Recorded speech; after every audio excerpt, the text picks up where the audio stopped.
All right, welcome back to another YouTube video. It's been so long since I've done one of these, but I want to get back on the YouTube grind because I miss it, honestly. So in this kind of coming back video, I want to share something that actually shared probably 2-3 weeks ago in my Facebook group, which is called the Scale Clients Community, which if you haven't joined it yet, click the link in the description, join it, because I'm super active in there. This is where like all of these trainings are basically from. They all get shared in there first. So go ahead and join that. But I shared this one in particular, as I say, like 2 or 3 weeks ago. And essentially it was like I had an epiphany, and it was an epiphany for me. Maybe it's not for you. Maybe you're like, dude, this is so basic, Kai, like, what is this? But it was really useful and valuable for me because it gave me a new lens as to which I can look at my business through.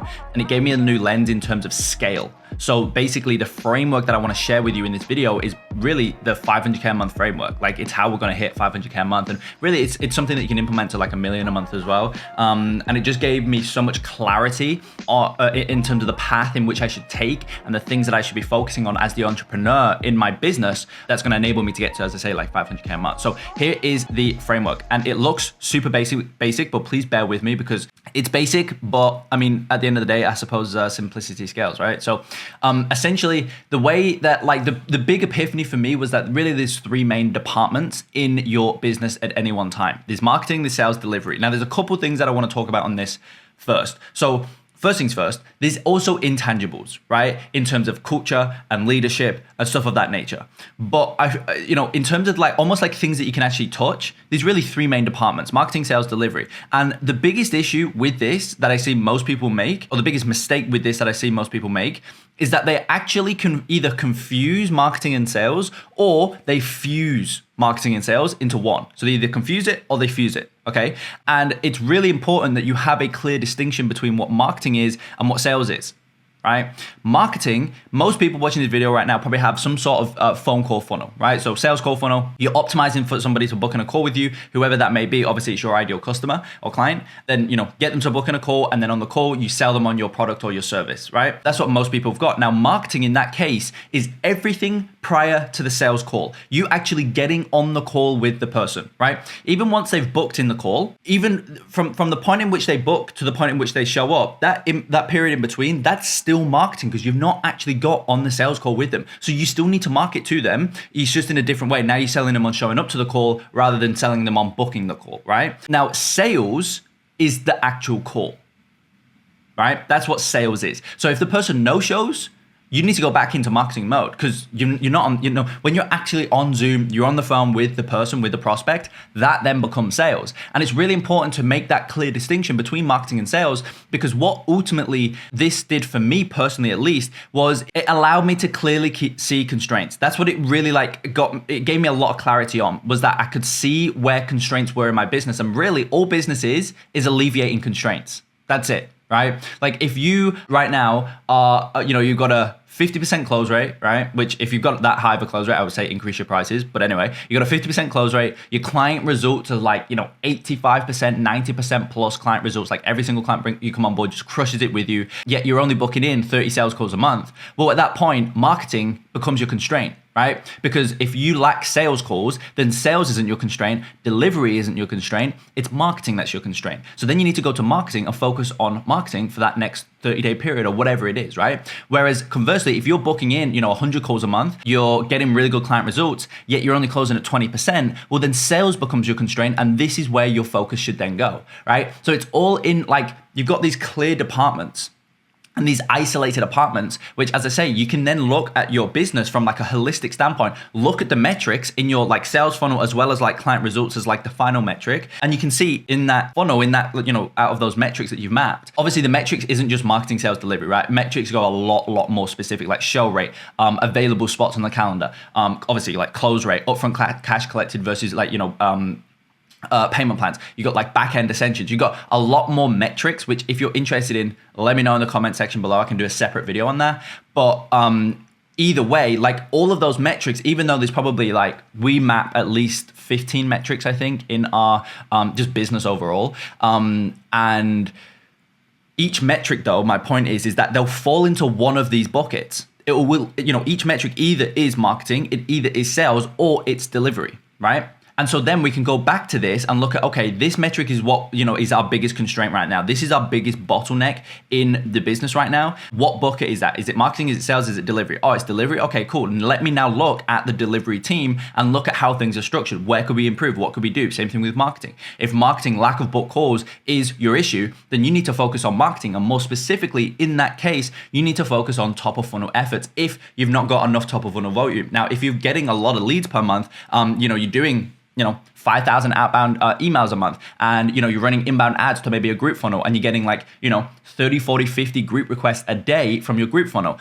And then obviously at that point, top of funnel isn't the issue. What becomes then the issue is your nurturing, right? It's like, well, what's going on, right? Why aren't people converting into book calls? That then becomes the issue, and that then becomes your focus to increase, because as soon as you increase that, then that's going to then increase that constraint. It's going to increase the bottleneck or decrease the bottleneck, however you look at it, but it's going to open up the hole for the water to flow through, like pipe analogy, right? It's going to open up that hole, and then more people can flow through, and then you're going to scale. It's just by default, right? And as I say, this allowed me to really see that very clearly, this framework. And so, as I say, 3 buckets: marketing, sales, delivery. This is all you've got. Outside of culture, leadership, more intangible things, everything else in your business falls into marketing, sales, delivery. That's it. And they all tie into each other as well. That's also important. Marketing fuels sales. Sales fuels delivery. Delivery fuels marketing. How does delivery fuel marketing? Well, if you've not got a good track record, you don't have any client results, you don't have any, your clients don't win with you, then you're not gonna, your marketing is going to be very hard to crack the code on, because a lot of marketing is just the communication of results, period, right? And the other thing is as well is that if you've got really good delivery,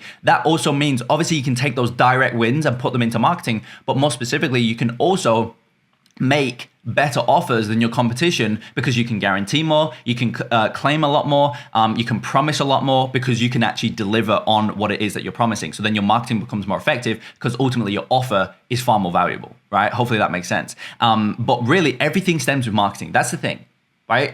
Without marketing, you don't have sales. Without sales, you can't deliver. That's it, right? So marketing is really the first thing you should always be focusing on. But anyway, that's kind of a topic for another video.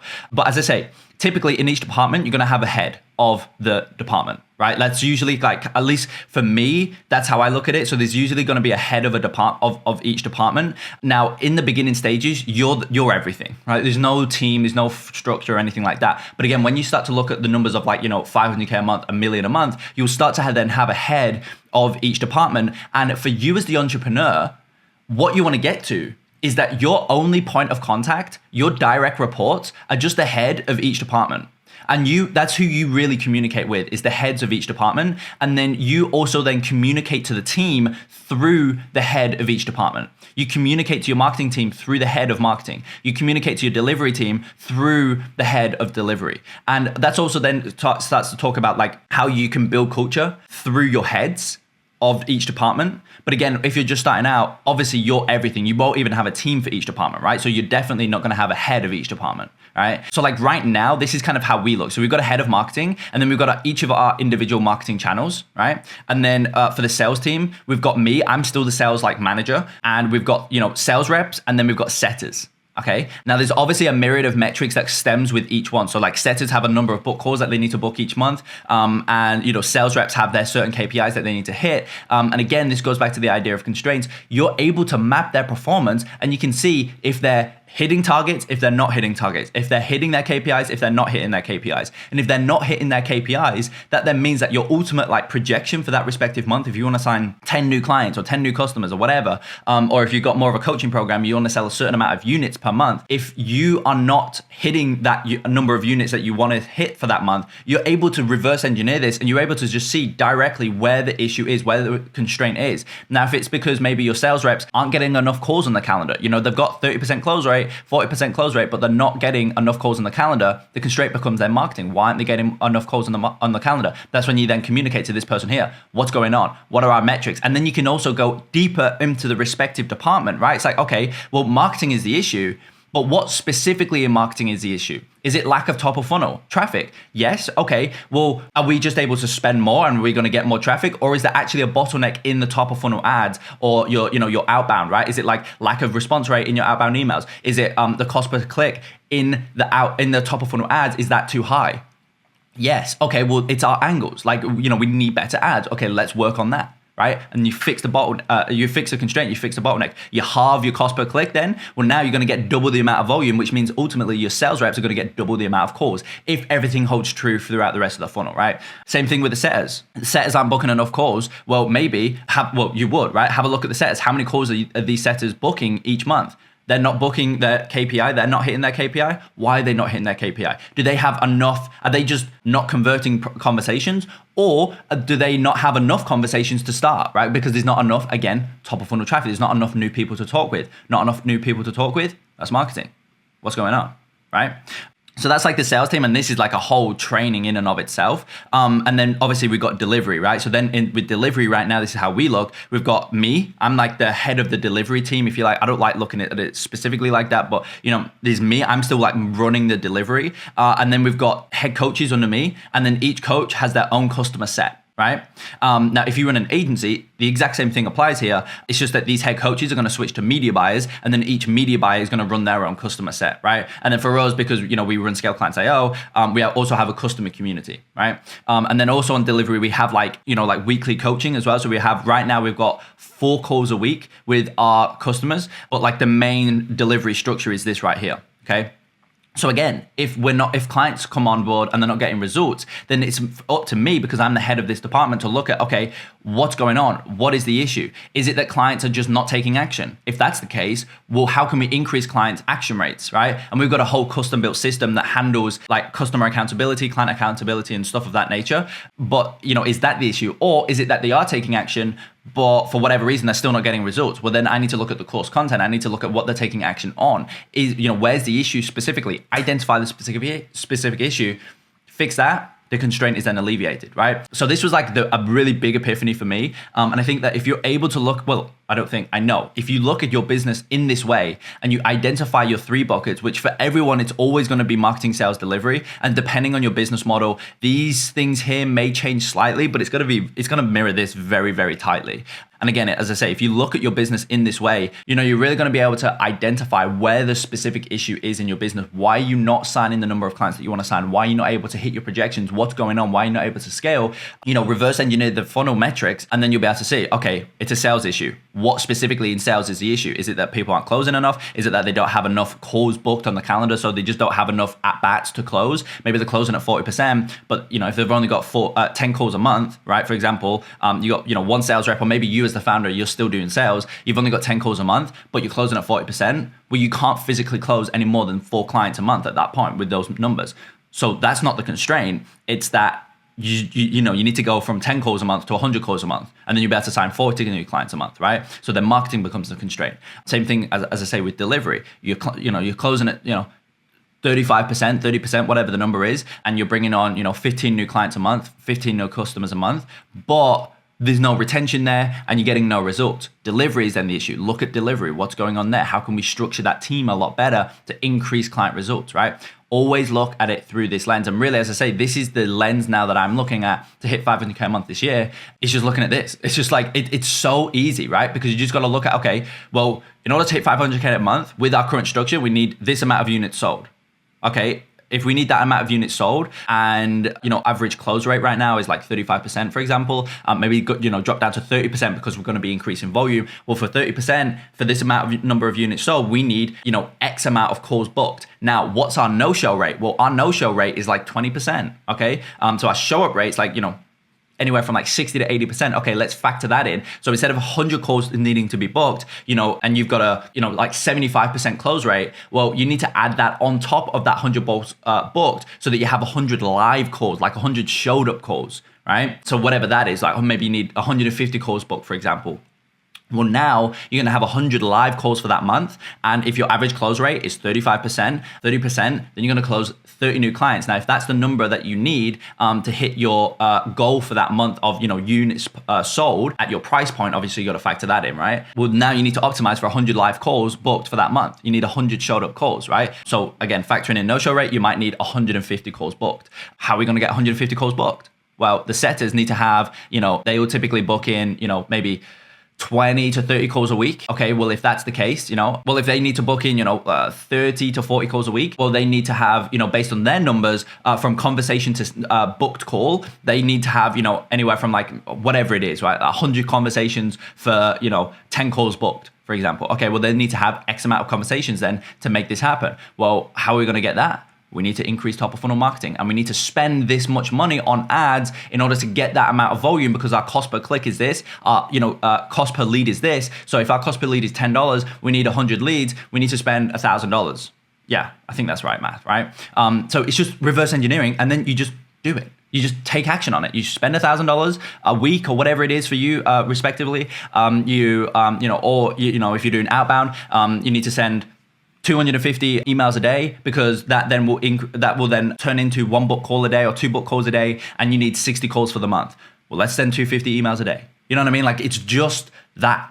And you can, by looking at your business in these departments, you can really reverse engineer that effectively. And then you know exactly what the inputs are that you need to do, that your team needs to do. And you obviously communicate that to your team. You say, look, this is what we need to hit this week. And then that's where the management comes into play. It's making sure that your team is actually doing the thing that they need to do. It's making sure that your team knows that they need to do the thing. It's making sure that they're actually taking action on it, and you manage it, and you increase the culture, have a really strong culture so that they want to take action on their own. They actually want to go above KPI. That's where that stuff kind of comes into play. But it all starts with looking at it from marketing, sales, delivery, and then understanding what the metrics are for your specific funnel and process in marketing, sales, delivery, and then reverse engineer it, find the constraints. If there's no constraints, you're good. Now we just need to increase the front end to increase traffic coming through. And obviously every time you scale, that's why scale is always like an S curve. It's never like just straight up. It's always going to be an S curve, because as you scale, there's going to be more constraints that happen, right? Because at scale, at volume, things don't, if you currently have a 50% close rate right now, but you've only had 2 calls, you've only closed 1 person. But if you have 200 calls, you're not going to maintain a 50% close rate, right? And that happens at every part of the funnel. So then you need to fix that new constraint at that new scale. And then once you fix that, you're gonna be able to scale again. And then another constraint's gonna show, right? And that is what you should be focusing on as the entrepreneur. So hopefully this was useful. It was really useful for me when it kind of just came across, man. I just seen it was like, oh my God, it's just 3 departments. That's it. And everything that ever happens in your business falls into one of those 3 departments outside of culture, leadership, less tangible stuff. Everything else, book calls, delivery, results, sales, everything else falls into one of these departments. And once you've been able to identify the department that the issue or the constraint falls into, you can then look at that respective team, your marketing team, your sales team, or your delivery team. You can look at that respective team and see where the issue specifically within that team actually lies. And it's just very, very easy to see. As I say, for me at least, I got a lot of clarity, and this is exactly how we're going to scale to 500K a month. So hopefully that was useful. Maybe it was just me being dumb, and it was I was like, oh my God, this is so useful. But yeah, as always, guys, make sure you go ahead, like the video, subscribe to the channel. I've not said that in a long time. Definitely going to start to post a lot more now. So yeah, let me know in the comment section below as well what specifically you want to see, what specific videos you want to see, etc. Because I'm super open to hear. To post anything that you want to see, really, as long as I know how to do whatever it is. So yeah, as always, smash the like button, subscribe to the channel, and I will see you in the next one.